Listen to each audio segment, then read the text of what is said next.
The next thing we're going to take a look at are some of the data extraction tools.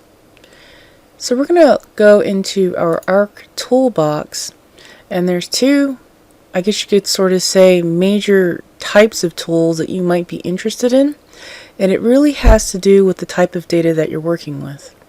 So for example, the raster analysis tools, which is located in the spatial analyst toolbox, that would be down here at the bottom, has a lot of tools that allow you to extract information or modify information or analyze information that are in raster data types. We also have some vector analysis type of tools, which are located up here in the analysis toolbox, which allows us to manipulate vector-based tools. There are other tools in our ARC toolbox that we may also use as we are extracting more information. One such set of tools is the conversion tools, which will allow us to move data between data types, such as from raster to shapefile and shapefile to raster. There are also other tools called the data management tools that you might be interested in that has a bunch of other useful information in here as well. So you can mosaic data sets together.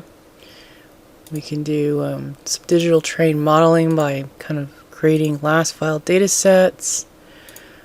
We can manage our geodatabase. There's a lot of tools inside of here that will allow us to further manipulate data and extract more data. One of the toughest things as a new ArcGIS user is basically knowing exactly which tool you should use.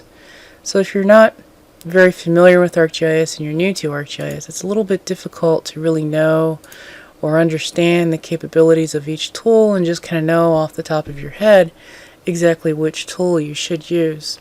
And this really takes a little bit of experience, sometimes some Google searching, sometimes just hanging out on a GIS forum and just asking people, I need to do X, Y, Z, what tool do I need to do to get the job done? And usually some experts can respond to your question and kind of point you in the right direction. Sometimes it's not exactly the tool that you're looking for, but you kind of get close to knowing exactly which tool you need. So what we're going to do from here on out is we're going to create a new toolbox and a model that will go inside of our toolbox that will kind of use as our calculator to keep track of all the tools that we use.